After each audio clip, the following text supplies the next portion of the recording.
നമസ്കാരം.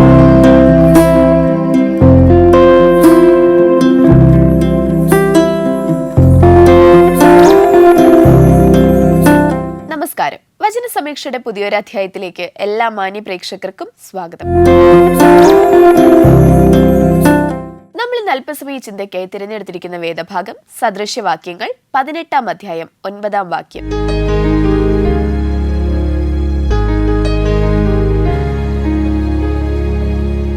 അവിടെ ഇപ്രകാരം പറഞ്ഞിരിക്കുന്നു: വേലയിൽ മടിയനായവൻ മുടിയന്റെ സഹോദരൻ. ഏവർക്കും വചന സമീക്ഷയിലേക്ക് ഒരിക്കൽ കൂടി സ്വാഗതം. നമുക്കിന്നൊരു മടിയന്റെ കഥ കേട്ടാലോ?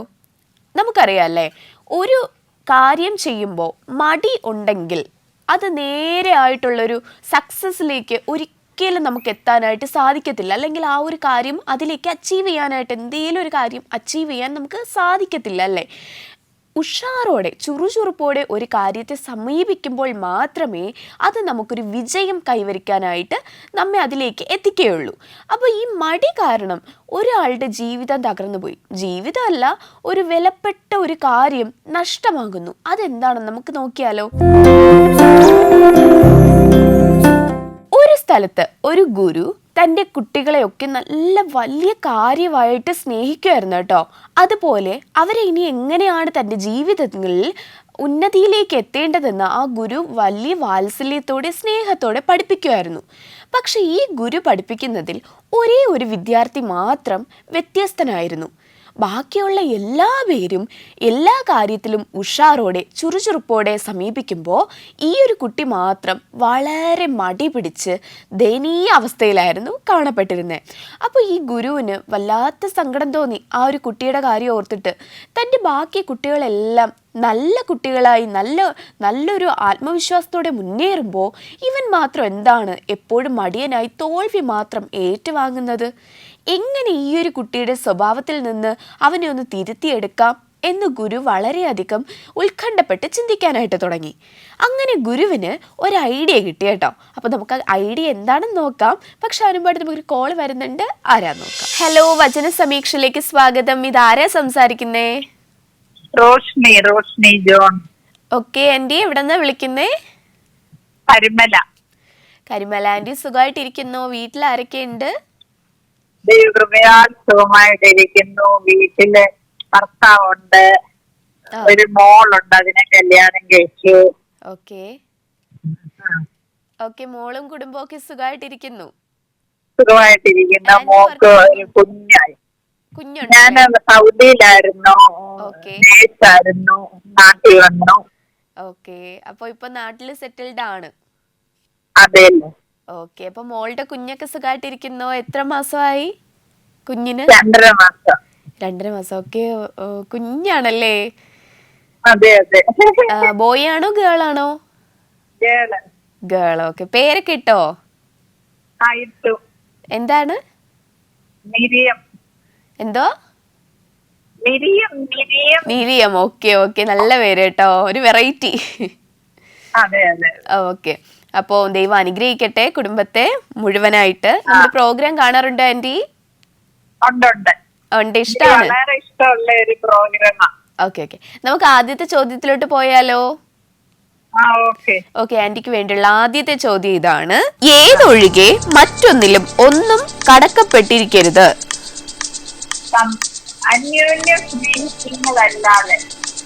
ശരി ഉത്തരവാണ് ആന്റി, അന്യോന്യം സ്നേഹിക്കുന്നതിലല്ലാതെ.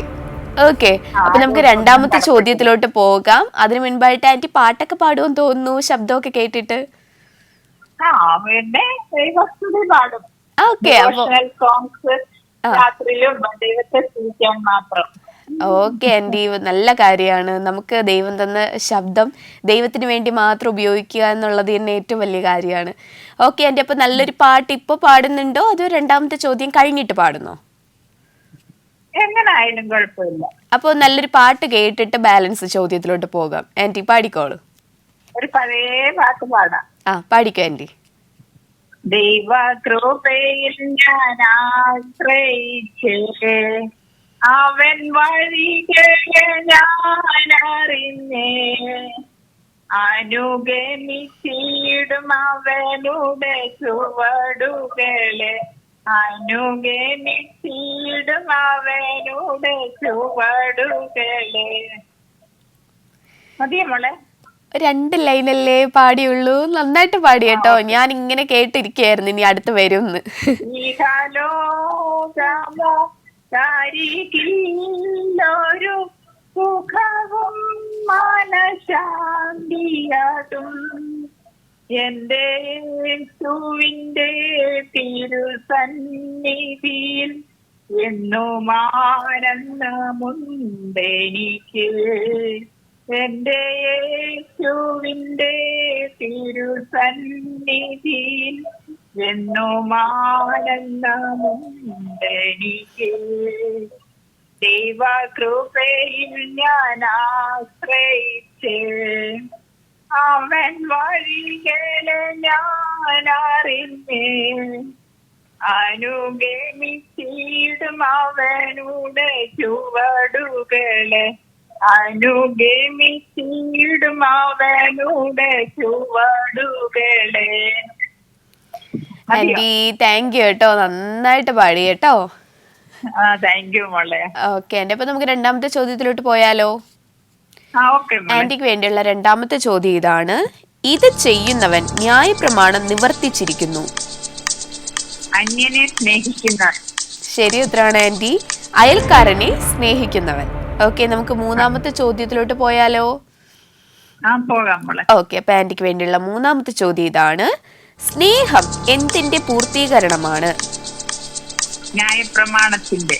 ശരി ഉത്തരമാണ് ആന്റി. അപ്പൊ 3 ചോദ്യവും ശരി ഉത്തരം നൽകിയിരിക്കുകയാണ്. ഇനി ഒരൊറ്റ ചോദ്യം മാത്രമേ അവശേഷിക്കുന്നുള്ളൂ. ചർച്ചിൽ എല്ലാ കാര്യത്തിലും ആന്റി ആക്റ്റീവ് ആണോ? അതെ, ഞങ്ങൾക്കൊരു മാർത്തമറിയം വനിതാ സമാജമുണ്ട്. അതിനകത്ത് ഞാൻ പോകുന്നുണ്ട്. അതിലെ പരീക്ഷയുണ്ട്. അതിന് ഞാൻ ഫസ്റ്റ് വാങ്ങിക്കുന്ന ആളാണ്. ഓക്കെ, നല്ല കാര്യമാണ് ആന്റി. ഓക്കെ ആന്റി, അപ്പോൾ നമ്മളിപ്പോൾ ഇവിടെ സംസാരിച്ചുകൊണ്ടിരുന്ന വിഷയം എന്ന് പറയുന്നത് ഒരു മടിയെ കുറിച്ചാണ്. കാരണം ഒരു മടി ഉണ്ടെങ്കിൽ, മടിയുള്ള ഒരാൾക്ക് ഒരിക്കലും അയാളുടെ സക്സസിലേക്ക്, ഉയരങ്ങളിലേക്ക് എത്തിച്ചേരാൻ കഴിയില്ലല്ലോ ആന്റി. അപ്പോൾ ഇപ്പോഴത്തെ ജനറേഷനിലെ കുട്ടികൾക്ക് ഇപ്പം ഫുൾ ടൈം മൊബൈൽ മാത്രം മതി, അല്ലെങ്കിൽ സോഷ്യൽ മീഡിയ മാത്രം മതി. അത് കാരണം അവർക്ക് ഒരു മുന്നേറ്റത്തിലേക്ക് കടക്കാനായിട്ട്, അല്ലെങ്കിൽ അവരുടെ ഭാവി ഭദ്രമാക്കാനായിട്ട് പലർക്കും കഴിയാതെ പോകുന്നു. അപ്പൊ ഇതൊരു മടിയുടെ ഒരു റീസൺ കൂടെയാണല്ലേ. ആ ഫോണിൽ മാത്രം അഡിക്റ്റ് ആയിട്ട് വേറെ ഒന്നും ചെയ്യാൻ കഴിയാതെ മടിച്ചിരിക്കുന്നു. അപ്പൊ ഈ ഒരു പ്രവണതയെ ആന്റി എങ്ങനെയാ നോക്കിക്കാണുന്നത്? അതായത് എങ്ങനെ വേണം ഇപ്പോഴത്തെ കുട്ടികൾ, ജനറേഷൻ മടിയില്ലാതെ ദൈവത്തിലേക്ക് പോകാൻ എന്തൊക്കെ കാര്യങ്ങൾ മാതാപിതാക്കൾ ശ്രദ്ധിക്കണമെന്ന് ഒരു 2 വാക്ക് പറയാമോ ആന്റി? നമ്മള് കുട്ടികളെ ശ്രദ്ധിക്കണം. ചെറുപ്പം മുതലേ അവര് സംസാരിക്കാൻ പഠിക്കുന്ന സമയം തൊട്ടേ അവര് ഒരു ബൈബിൾ വാക്യങ്ങളൊക്കെ പറഞ്ഞ് മനസ്സിലാക്കണം. നല്ലതായിട്ട് പ്രാർത്ഥിക്കാൻ പഠിപ്പിക്കണം. ദൈവവും ആ കുഞ്ഞുമായിട്ടുള്ള ഒരു അടുപ്പം നമ്മൾ പറഞ്ഞ് മനസ്സിലാക്കണം ചെറുപ്പം തൊട്ട്. അവര് നമുക്ക് കുറെയൊക്കെ നമ്മുടെ ഉത്തരവാദിത്വം അനുസരിച്ച് കുഞ്ഞുങ്ങളെ നമ്മൾ ദൈവത്തിലേക്ക് വചനം പഠിപ്പിച്ചും പള്ളി കൊണ്ടുപോയും ഫ്രണ്ടിലിരുത്തിയും കുർബാനയൊക്കെ കേൾപ്പിച്ചും ഇത് വന്നു കഴിയുമ്പം നമ്മൾ ചോദിക്കണം, ഇന്ന് എന്തുവായിരുന്നു മോളെ, ഇന്ന് കുർബാനയുടെ അധ്യായങ്ങൾ എന്തൊക്കെയായിരുന്നു, ഇങ്ങനെയൊക്കെ ചോദിക്കണം. ദൈവത്തോടൊരു ബന്ധം കുഞ്ഞുങ്ങളുമായിട്ട് നമുക്ക് ഉറപ്പിക്കണം. ഇന്നത് ചെയ്യുന്നത് അത് ദൈവത്തിന് ഇഷ്ടമല്ല, അതൊരു പാപമാണ് എന്ന് നമ്മൾ അതുങ്ങളെ ചെറുപ്പം തൊട്ടേ പറഞ്ഞ് മനസ്സിലാക്കണം. ഓക്കെ, അപ്പോൾ ഓരോ കാര്യങ്ങളിൽ അവരെ പാർട്ടിസിപ്പേറ്റ് ചെയ്യുന്നത് കൂടുതൽ, അതായത് പാർട്ടിസിപ്പേറ്റ് ചെയ്യുന്നതിലൂടെ അവരുടെ മടിയൊക്കെ മാറ്റിയെടുക്കാനും മാതാപിതാക്കൾ കൂടുതൽ ശ്രദ്ധിക്കുന്നത് വഴി ദൈവത്തിലേക്ക് അടുക്കാനും സാധിക്കുക തന്നെ ചെയ്യും അല്ലേ ആന്റി? ഓക്കെ, നല്ലൊരു ചിന്തയായിരുന്നു. പങ്കുണ്ട് മാതാപിതാക്കൾക്ക് കുഞ്ഞുങ്ങളെ നല്ലവരാക്കി ചെറുപ്പം തൊട്ടേ വാർത്തെടുക്കാനായിട്ട് സാധിക്കും. അതിന് നമ്മൾ അത് ഡെഡിക്കേറ്റഡ് ആകണം, സമയം മാറ്റി വെക്കണം. അതെ അതെ, തീർച്ചയായും. ആദ്യം നമ്മൾ മൊബൈൽ ഉപയോഗിക്കരുത്. നമ്മൾ ഉപയോഗിക്കുന്നത് കണ്ടു കഴിഞ്ഞാൽ അവരത് പഠിക്കും. അതെ, ഓക്കെ, നല്ലൊരു അറിവ് തന്നെയാണ് ഷെയർ ചെയ്തത് ആന്റി. അപ്പൊ നമുക്ക് അവസാനത്തെ ചോദ്യത്തിലോട്ട് പോയാലോ? പോകാം. ആന്റിക്ക് വേണ്ടിയുള്ള അവസാനത്തെ ചോദ്യം ഇതാണ്. നാം വിശ്വസിച്ച സമയത്തേക്കാൾ ഇപ്പോൾ നമുക്ക് അധികം സമീപസ്ഥമായിരിക്കുന്നത് എന്താണ്? രക്ഷ. ശരി ഉത്തരാണ് ആന്റി. ഓക്കെ, രക്ഷ. 4 ചോദ്യത്തിനും ശരി ഉത്തരം നൽകിയിരിക്കുകയാണ്. സന്തോഷായോ? സന്തോഷമായി, വളരെ സന്തോഷമായി. മോളോട് സംസാരിക്കാൻ പറ്റി, എനിക്ക് കുറെ അറിവ് കിട്ടി. അത്രയും വാക്യങ്ങൾ ഞാൻ കാണാതെ പഠിച്ചു. അത് വലിയൊരു അനുഗ്രഹം എനിക്ക്. മോളെ വളരെ നന്ദി. ദൈവം അനുഗ്രഹിക്കട്ടെ. Okay aunty, thank you. നമ്മളിപ്പോൾ വിളിച്ചിരുന്നത് റോഷിനി ചേച്ചിയായിരുന്നു. ചേച്ചി വളരെ സന്തോഷം വിളിച്ചതിൽ. ഇനിയും നമ്മളെ വിളിക്കാനായിട്ട് ശ്രദ്ധിക്കണം കേട്ടോ. അപ്പോൾ നമുക്ക് നമ്മുടെ ആ സ്റ്റോറിയിലേക്ക് മടങ്ങി വരാം. ഓക്കെ, നമ്മുടെ മടിയനായ ആ ഒരു വിദ്യാർത്ഥിയെ കൊണ്ട് നമ്മുടെ സാറിന് പൂർതി മുട്ടിയിരിക്കുകയാണേ. അപ്പോൾ ആ ഒരു സാറ് എന്ത് ചെയ്തിട്ടും തൻ്റെ ആ കുട്ടിയെ നേരെ ആക്കണം, നേർവഴിക്ക് കൊണ്ടുവരണം, മടിയൊക്കെ മാറ്റി ഒന്ന് ഉഷാറാക്കണമെന്ന് ചിന്തിച്ചിട്ട് അദ്ദേഹം ഒരു പ്ലാൻ ചെയ്യുവാണ്. അതായത് ഒരു മാന്ത്രിക കല്ല് അദ്ദേഹത്തിൻ്റെ കയ്യിലുണ്ടായിരുന്നേ. അപ്പോൾ ആ ഒരു കല്ല് ആ കുട്ടിക്ക് കൊണ്ടു കൊടുക്കാനായിട്ട് അദ്ദേഹം തീരുമാനിക്കുന്നു. അതായത് എങ്ങനെയും ആ കുട്ടിയെ ഒന്ന് നേരെ കൊണ്ടുവന്നാൽ മതി എന്ന് മാത്രമായിരുന്നു ആ സാറിൻ്റെ ഏറ്റവും വലിയൊരു ചിന്ത. അപ്പോൾ എത്രത്തോളം ഉത്സാഹമുണ്ട്, എത്രത്തോളം ആത്മാർത്ഥതയുണ്ട് ആ കുട്ടിക്ക് എന്ന് മനസ്സിലാക്കാനായിട്ട്, ഒന്ന് പരീക്ഷിക്കാനായിട്ട് ആ സാറ് ആ കുട്ടിയുടെ കയ്യിൽ ഒരു ബ്ലാക്ക് കളർ സ്റ്റോൺ കൊണ്ട് കൊടുക്കുവാണ്. എന്നിട്ട് ആ കുട്ടിയെ മാത്രമായിട്ട് മാറ്റി നിർത്തി സംസാരിച്ചു, മോനെ, ഈ ഒരു ബ്ലാക്ക് സ്റ്റോണ് സാധാരണ ഒരു കല്ലല്ല, ഇതിൽ ഒരു മന്ത്രമുണ്ട്, മാന്ത്രികതയുണ്ട്. ഈ ഒരു കല്ല് ഏതെങ്കിലും ഒരു ഇരുമ്പ് വസ്തുവിൽ തൊട്ടാൽ അത് ഗോൾഡായിട്ട് മാറും, അത് സ്വർണ്ണമായിട്ട് മാറും, അതെല്ലാം നിനക്ക് അവകാശപ്പെട്ടതായിരിക്കും. അപ്പോൾ നീ എത്രത്തോളം ഇരുമ്പിനെ സെലക്ട് ചെയ്ത് അല്ലെങ്കിൽ വാങ്ങിച്ച് അല്ലെങ്കിൽ എടുത്ത് അതിലേക്ക് ഈ സ്റ്റോൺ ടച്ച് ചെയ്താൽ അത് അത്രയും നിനക്കുള്ള സ്വർണ്ണമാണ്. അപ്പോൾ ഇന്ന് മുതൽ നീ അതിൻ്റെ ജോലി തുടങ്ങണം. ഓക്കെ, ഒരിക്കലും നീ വീട്ടിൽ കയറി കിടക്കരുത്, അതിന് പകരമായിട്ട് നീ ഇതിന് വേണ്ടി അധ്വാനിക്കാനായിട്ട് തുടങ്ങണം. അപ്പോൾ നീ ഇങ്ങനെ അധ്വാനിക്കുമ്പോൾ നിനക്ക് തീർച്ചയായിട്ടും വളരെ വലിയ സ്വർണ്ണാഭരണങ്ങൾ കിട്ടാനായിട്ട് സാധിക്കും.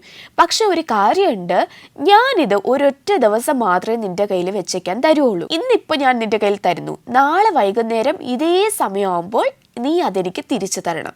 എത്ര സ്വർണം നീ ഉണ്ടാക്കിയോ അതെല്ലാം നിനക്ക് സ്വന്തമായിരിക്കും. പക്ഷേ എന്തായാലും ആ ഒരു ടൈം കഴിയുമ്പോൾ നീ ആ സ്റ്റോൺ എനിക്ക് തിരിച്ചു തരേണ്ടതാണ്. ഈ കുട്ടിക്ക് വളരെ സന്തോഷമായി. ഒന്ന് ആലോചിച്ച് നോക്കിക്കേ, നമുക്കിങ്ങനെ ഒരു സ്റ്റോൺ കിട്ടിയാൽ നമ്മൾ എന്ത് ചെയ്യും?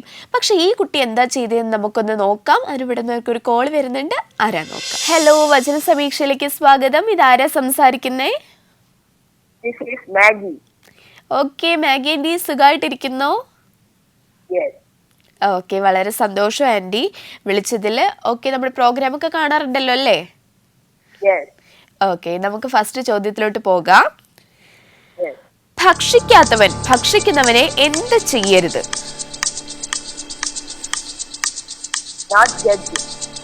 ശരി ഉത്തരവാണ് anti, വിധിക്കരുത്.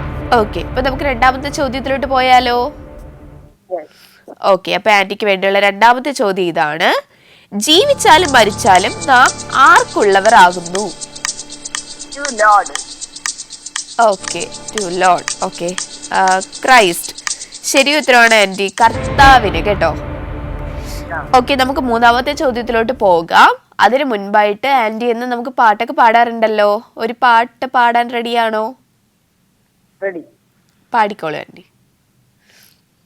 Give oil, give oil, give oil in my lamp. It's burning, it's burning, it's burning till break of night.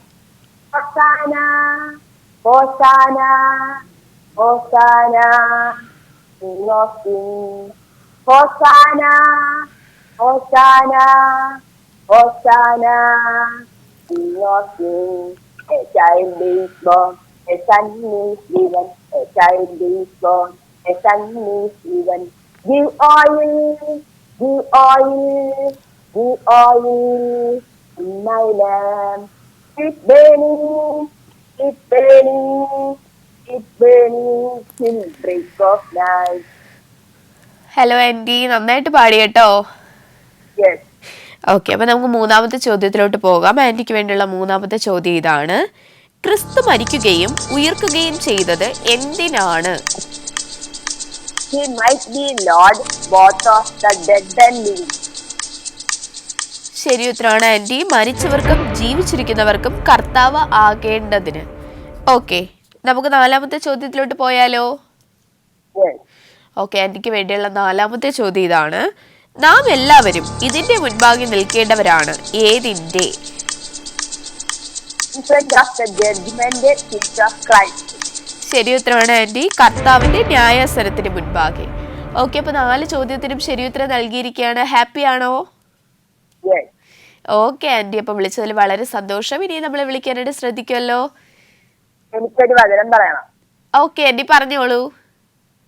Psalm 116 chapter word 1. സങ്കീർത്തനം 116 ഒന്നാമത്തെ വാക്യം. Okay. I love Lord because he heard my voice and supplication. എന്റെ പ്രാർത്ഥനയും യാചനയും കേട്ടതുകൊണ്ട് ഞാൻ യഹോവയെ സ്നേഹിക്കുന്നു. Okay aunty, വളരെ അനുഗ്രഹിക്കപ്പെട്ട വചനമാണ്. താങ്ക്സ് കേട്ടോ പറഞ്ഞതില്. Yes. ഓക്കെ, ഇനി നമ്മളെ വിളിക്കാനായിട്ട് ശ്രദ്ധിക്കണേ. Yes. Okay aunty, bye. Bye. നമ്മളിപ്പോൾ വിളിച്ചിരുന്നത് മാഗി ആൻറ്റി ആണ്. വളരെ സന്തോഷം ആൻറ്റി വിളിച്ചതിൽ. ഇനി നമ്മളെ വിളിക്കാനായിട്ട് ശ്രദ്ധിക്കണേ. അപ്പോൾ നമുക്ക് നമ്മുടെ സ്റ്റോറിയിലേക്ക് മടങ്ങി വന്നാലോ. അപ്പോൾ ഈ ഒരു കുട്ടി ആ സ്റ്റോണും കൊണ്ട് വളരെ ആകാംക്ഷയോടുകൂടെ വീട്ടിലേക്ക് ഓടുകയാണ് കേട്ടോ. അപ്പോൾ നമ്മളാണെങ്കിൽ ആ നിമിഷം തന്നെ പോയി നേരെ ഇരുമ്പുള്ള ഏതെങ്കിലും ഭാഗത്ത് ചെന്ന് ആ ഇരുമ്പിനെ മുഴുവനും സ്വർണ്ണമാക്കി സ്വന്തമാക്കാൻ ശ്രമിക്കും അല്ലേ. പക്ഷേ ഈ കുട്ടി നേരെ വീട്ടിലേക്ക് പോവുകയാണ്. കാരണം അവന് നന്നായിട്ട് വിശക്കുന്നുണ്ട്. അപ്പോൾ നേരെ വീട്ടിലേക്ക് ചെന്ന് വിശപ്പിന് ആഹാരം കഴിച്ചതിന് ശേഷം പോകാമെന്ന് അവൻ കരുതി. അങ്ങനെ അവൻ നേരെ വീട്ടിലേക്ക് ചെന്ന് ആഹാരം കഴിച്ചു കഴിഞ്ഞു. ആഹാരം കഴിച്ചപ്പോൾ അവൻ വിചാരിച്ചു, അയ്യോ എന്തായാലും ഇരുമ്പ് കട എന്തായാലും ഈ ഒരു സമയത്ത് ക്ലോസ്ഡ് ആയി കാണും, വൈകുന്നേരം വരെ ഉണ്ടാവുള്ളൂ.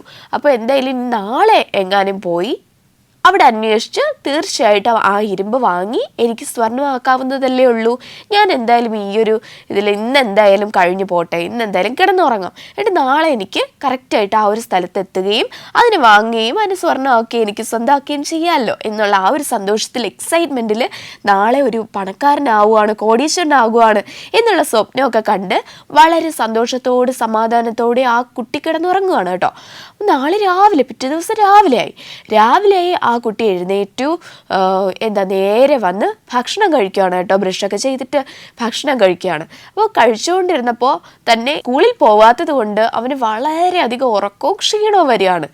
എന്തായാലും മഴയാണ്, നല്ല തണുപ്പുണ്ട്, മൂടി പുതച്ചൊന്ന് കിടന്ന് ഉറങ്ങിയെങ്കിൽ കൊള്ളായിരുന്നല്ലോ. പക്ഷേ എനിക്ക് എങ്ങനെയും ആ ഒരു ഇരുമ്പ് കടയിൽ ചെന്ന് അത് വാങ്ങിയാലല്ലേ സ്വർണ്ണമാക്കാനായിട്ട് പറ്റൂ എന്നുള്ള ആ ചിന്തയിലായിരുന്നു അവൻ രാവിലെ ചാടി എഴുന്നേറ്റ്. പക്ഷെ അപ്പോഴേക്കും വിചാരിച്ചു എന്തായാലും പോയിട്ട് വരാൻ ലേറ്റ് ആവും, കുറച്ച് ആഹാരം കഴിച്ചിട്ട് പോവാം. അങ്ങനെ അവൻ നേരെ പോയി കുറച്ച് ബ്രേക്ക്ഫാസ്റ്റ് കഴിക്കുകയാണ് കേട്ടോ. ബ്രേക്ക്ഫാസ്റ്റ് കഴിച്ചുകൊണ്ടിരുന്നപ്പോൾ അവന് വളരെ ക്ഷീണമായി. കാരണം നല്ല മഴയാണ് പുറത്ത്. അപ്പം മഴ എന്തായാലും ഒന്ന് മാറട്ടെ, അപ്പോൾ അതും വരെ ഞാനൊന്ന് റെസ്റ്റ് ചെയ്യട്ടെ, ഞാനൊന്ന് കിടക്കട്ടെ എന്ന് പറഞ്ഞിട്ട് അവൻ നേരെ നിറയെ ഭക്ഷണവും കഴിച്ചിട്ട് ചെന്ന് കിടക്കാനായിട്ട് തുടങ്ങി. കിടന്ന് അവനങ്ങ് ഉറങ്ങിപ്പോയി കേട്ടോ. ഉറക്കം എഴുന്നേറ്റത് വൈകുന്നേര സമയത്തായിരുന്നു. ഇനി സാറ് വരാൻ വെറും 15 മിനിറ്റ് കൂടെ ഉള്ളൂ. ആ സമയത്ത് അവൻ ചാടി എഴുന്നേക്കാണ്. ഇനി എന്താണ് സംഭവിച്ചത് നമുക്കറിയാം. അതിനുവേണ്ടി നമുക്കൊരു കോൾ വരുന്നുണ്ടല്ലോ. ആരാ നോക്കാം. ഹലോ, വചന സമീക്ഷയിലേക്ക് സ്വാഗതം. ഇത് ആരാ സംസാരിക്കുന്നേ? ഞാന് കോട്ടയത്തും പാമ്പാടിയിൽ നിന്ന് ആണ് സംസാരിക്കുന്നത്. ഓക്കെ, എലിയാൻ വേണ്ടി സുഖമായിട്ടിരിക്കുന്നോ? ഞാൻ ആശുപത്രിയിലൊക്കെ ആയിരുന്നു 8 ദിവസം. ഓക്കെ, നമുക്ക് ആദ്യത്തെ ചോദ്യത്തിലോട്ട് പോയാലോ ആന്റി? പോവാലോ മോളെ. ഓക്കെ, അപ്പൊ ആന്റിക്ക് വേണ്ടിയുള്ള ആദ്യത്തെ ചോദ്യം ഇതാണ്. എന്റെ മുൻപിൽ മടങ്ങും എന്ന് കർത്താവ് അരുളി ചെയ്തത് ഏതാണ്? എന്റെ മുമ്പിൽ എല്ലാ മുഴങ്കാലും മടങ്ങും. ശരി ഉത്തരമാണ് ആന്റി, എല്ലാ മുട്ടുകളും. ഓക്കെ, അപ്പൊ നമുക്ക് രണ്ടാമത്തെ ചോദ്യത്തിലോട്ട് പോയാലോ? പോവാലോ. അതിനു മുൻപായിട്ട് ആന്റിയുടെ ഒരു പാട്ട് കേട്ടില്ലെങ്കിൽ നഷ്ടമായി പോവും. ഒരു പാട്ട് പാടാൻ റെഡിയാണോ? കാണാം, ആകുന്ന പോലെ പാടാം.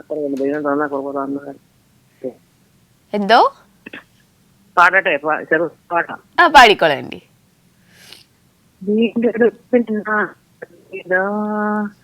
മാറ്റൊലി ഞാൻ കേട്ടിടുന്നിതാ, ലോകമെങ്ങും പോവാം സാക്ഷികളായി തീരാം, കാലമെല്ലാം തീരാറായല്ലോ.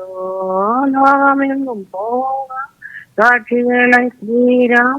കാലമെല്ലാം തീരാറായല്ലോ. വേഗം നാം പോയിടാം. കാലമെല്ലാം തീരാറായല്ലോ. ശത്രു നിന്റെ മുൻപിൽ എന്തുമേ ഭയപ്പെടേണ്ട നീ. വെല്ലുമേ ഭയപ്പെടേണ്ട നീ. സർവായുധം കോട്ടകാത്തു കൊള്ളുക. ക്രിസ്തു തന്നെ സേനാനായകൻ. വേണ്ടുക സർവായുധം കോട്ടകാത്തു കൊള്ളുക. ക്രിസ്തു തന്നെ സേനാനായകൻ. വേഗം നാം പോയിടാം. കാലമെല്ലാം തീരാറായല്ലോ. ഹലോ ആന്റി, നന്നായിട്ട് പാടി. ഓക്കെ ആന്റി, നമുക്ക് രണ്ടാമത്തെ ചോദ്യത്തിലോട്ട് പോയാലോ? പോകാമല്ലോ. ആന്റിക്ക് വേണ്ടിയുള്ള രണ്ടാമത്തെ ചോദ്യം ഇതാണ്: നമ്മിൽ ഓരോരുത്തരും ദൈവത്തോട് എന്ത് ബോധിപ്പിക്കേണ്ടി വരും?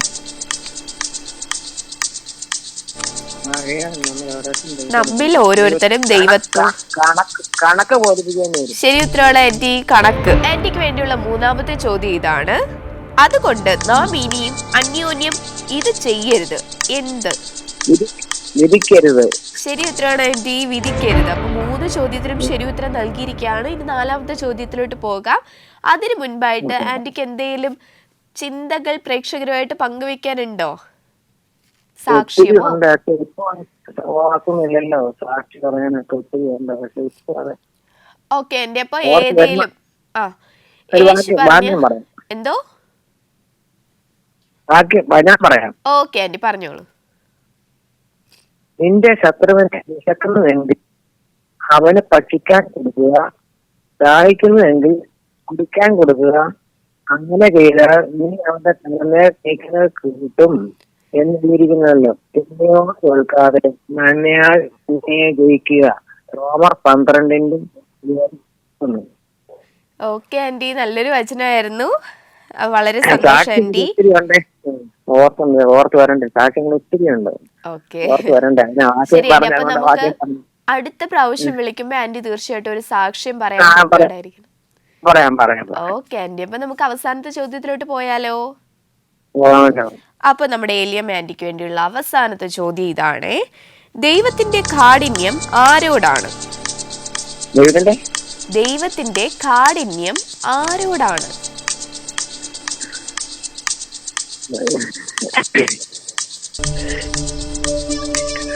ദൈവത്തിന്റെ കാഠിന്യം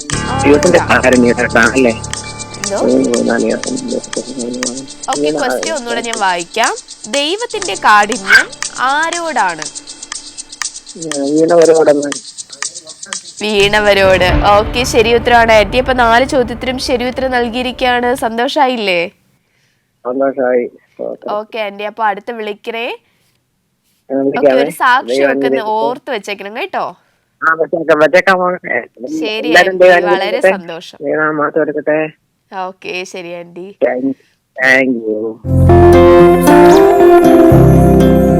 നമ്മളിപ്പോൾ വിളിച്ചിരുന്നത് ഏലിയാമ്മ ആന്റിയായിരുന്നു. ആന്റി വിളിച്ചതിൽ വളരെ സന്തോഷമുണ്ട്. അപ്പൊ നമുക്ക് നമ്മുടെ ആ സ്റ്റോറിയിലേക്ക് കടന്നു വരാം കേട്ടോ. അപ്പോൾ ആ ഒരു കുട്ടി ഈ ഒരു സ്റ്റോണും കൊണ്ട് എന്താ ഭദ്രമായിട്ട് കൊണ്ട് ഒളിപ്പിച്ച് വെച്ചിരിക്കുകയാണ് കേട്ടോ, ആരും എടുക്കാതിരിക്കാൻ. പക്ഷെ അവനത് പ്രയോജനപ്പെടുത്തുന്നുണ്ടോ എന്ന് ചോദിച്ചാൽ അതുമില്ല. അവൻ അതുപോലെ കിടന്ന് ഉറങ്ങി. വൈകുന്നേരം സാർ വന്നതിന് വെറും 15 മിനിറ്റാണ് ചാടി എഴുന്നേക്കുന്നത്. എന്നിട്ട് നേരെ ആ സ്റ്റോണും കൊണ്ട് അധ്യാപകൻ്റെ അടുത്തേക്ക് ഓടുവാണ്. അപ്പോഴേക്കും അധ്യാപകൻ പറഞ്ഞു, നീ എത്ര എന്താണ് ഇരുമ്പ് കഷ്ണമാണ് നീ സ്വർണ്ണമാക്കി മാറ്റിയതെന്ന് അറിയാൻ എനിക്ക് ആകാംക്ഷയുണ്ട്, എനിക്ക് അത് കാണിച്ചു തരാൻ പറ്റുമോ? അപ്പോൾ ഈ കുട്ടി പറഞ്ഞു, സോറി സാർ, ഞാൻ വിചാരിച്ചു ഒത്തിരി സമയം എൻ്റെ പക്കലുണ്ടെന്ന്, പക്ഷേ അതിന് മുൻപേ സാർ വരുമെന്ന് ഞാൻ കരുതിയതേയില്ല. ഇത്രയും നേരം മഴയായിരുന്നില്ലേ, അതുകൊണ്ട് എനിക്ക് പുറത്തിറങ്ങാൻ പറ്റാത്ത അവസ്ഥയായിരുന്നു. ഇത് കേട്ട് സാർ ഒന്നുകൂടെ നിരാശനായി കേട്ടോ. അപ്പോൾ സാറ് പറഞ്ഞു, ഇല്ല മോനെ, കഴിഞ്ഞു, നിന്റെ സമയം കഴിഞ്ഞു. നിനക്ക് ഒരുപാട് പണം സമ്പാദിക്കാനായിട്ട് ഇത്രയും സമയം ഉണ്ടായിരുന്നു, പക്ഷേ നീ അത് കറക്റ്റായിട്ട് വിനിയോഗിച്ചില്ല. അതുകൊണ്ട് തന്നെ നിന്റെ പക്കലുള്ള സമയവും നിന്റെ പക്കലുള്ള ഈ ഭാഗ്യവും നിന്നിൽ നിന്ന് നഷ്ടമായിരിക്കുവാണ്. അവൻ എന്ത് ചെയ്യണമെന്നറിയാതെ അവൻ്റെ തെറ്റ് മനസ്സിലായി. കാരണം താൻ ഒരിക്കലെങ്കിലും അതിനെക്കുറിച്ച് ഒന്ന് ആത്മാർത്ഥമായിട്ട് അധ്വാനിച്ചിരുന്നുവെങ്കിൽ തീർച്ചയായിട്ടും അവന് എന്തെങ്കിലും ഒരു തരി സ്വർണമെങ്കിലും സ്വന്തമാക്കാൻ കഴിയുമായിരുന്നു. തൻ്റെ ഈ മടി കാരണമാണ് അവൻ്റെ ജീവിതത്തിൽ ഈ ഒരു വലിയ നഷ്ടം കൊണ്ടുവന്നത് എന്ന് ആ കുട്ടി മനസ്സിലാക്കുവാണ്. പിന്നെ അവൻ ഒരിക്കലും ആ മടിയിലേക്ക് തിരിച്ചു പോയിട്ടില്ല കേട്ടോ. അപ്പോൾ ഈ ഒരു കഥ എന്താണ് വ്യക്തമാക്കുന്നത്? തീർച്ചയായിട്ടും നമുക്ക് എന്തെങ്കിലും ഒരു ലക്ഷ്യം നേടണം എന്നുണ്ടെങ്കിൽ നാളെ ആവട്ടെ എന്ന് പറഞ്ഞിരിക്കാതെ അന്നോടൊന്ന് ചെയ്യേണ്ട കാര്യങ്ങൾ അന്നോടൊന്ന് തന്നെ ചെയ്യാനായിട്ട് ശ്രദ്ധിക്കുക. അല്ല എങ്കിൽ ഈ ഒരു മടിയനായ കുട്ടിയെപ്പോലെ ഒരിക്കലും ഒരിടത്തും ഒന്നും എത്താതെ എപ്പോഴും വെറുതെ കിടന്നുറങ്ങേണ്ടതായിട്ട് വരും. അങ്ങനെ ഒരു വിധി നമുക്ക് ആർക്കും ഉണ്ടാവാതെ ദൈവത്തിൻ്റെ സന്നിധിയിൽ നല്ല ജാഗരൂപരായി ഓടുവാൻ സർവശക്തനായ ദൈവം നമ്മെ ഓരോരുത്തരെയും സഹായിക്കട്ടെ എന്ന പ്രാർത്ഥനയോടെ ഇന്നത്തെ വചന സമീക്ഷയുടെ അധ്യായം ഇവിടെ പൂർണ്ണമാകുന്നു. ഏവർക്കും നന്ദി.